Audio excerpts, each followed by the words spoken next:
Okay. What is this?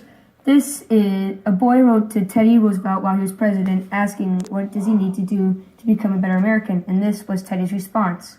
What are you saying? My dear young friend, the thing for you to do is to go on and work hard as a schoolboy.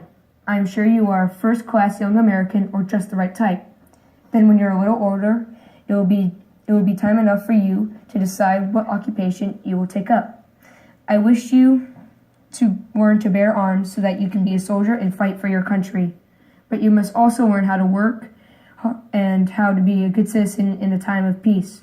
Show this letter to your principal, Mr. Jones, and your teacher, Miss Jones. Sincerely yours, Teddy Roosevelt. That is incredible. Yeah.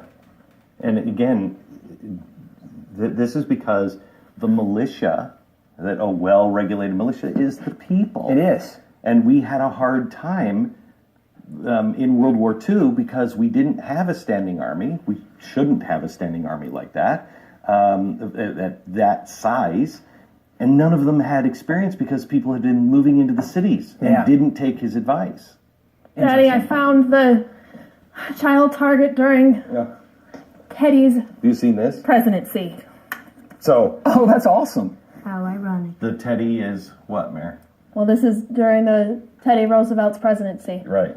And so Teddy Bear is from Teddy Roosevelt. And so it's a teddy bear. And this is made out of cloth, Now it 1906. says, who can kill teddy bear? So is this an anti-teddy? I mean, isn't it crazy? Yeah. Imagine putting that. You would think that you're saying you're going to kill the president.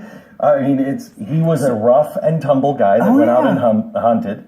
I'm sure probably the animal rights people are okay with these kind of targets today. No, I know. Big deal? I know. Is that from a president? That's incredible. That's incredible. And again, he wanted one thing changed in our. Thank you, Mary. Thank you. You're Ricky. welcome. One thing changed in our. Let's put that up here. In our school system, education system.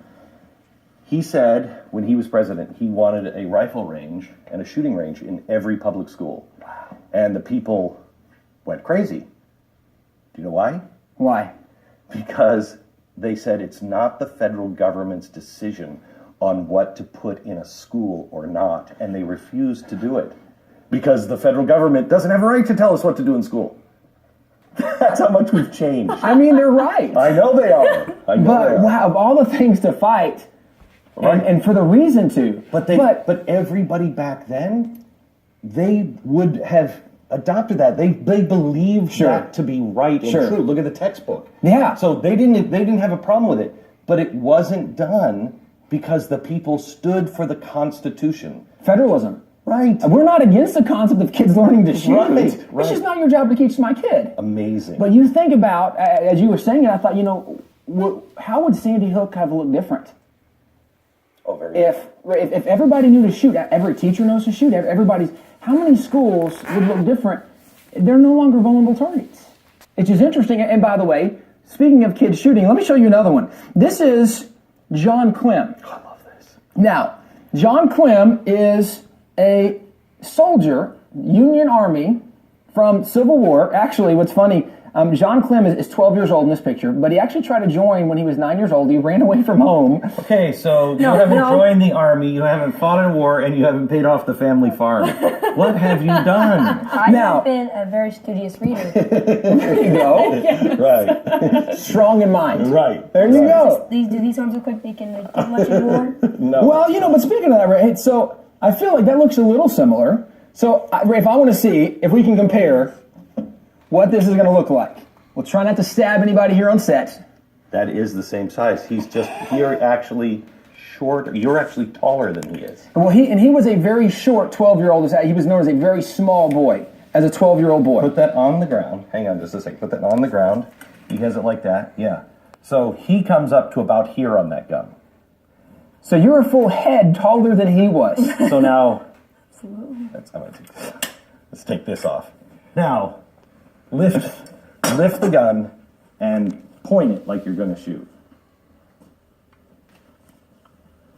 Put it up on your shoulder. Is that heavy?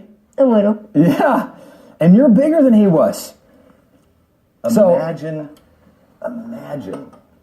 shooting that, carrying this, loading this. Well, what's really fun about his story is he ends up joining when he's 12. He's the drummer. Well, he at some point gets promoted where he can now have a musket on the battlefield. So his little battalion, they're surrounded by Confederates. All the guys turn and run. He runs the other direction. He runs toward the enemy. So the colonel from the Confederates of the army where they were, the colonel chases him down on horseback, yelling at him, cursing at him. He turns around with his gun and shoots the colonel. The commanding officer for the Union Army was back up on the hill, watched it happen, said, oh, we need that guy. So calls for 12-year-old John Clem. He gets promoted. It's the Battle of Chickamauga.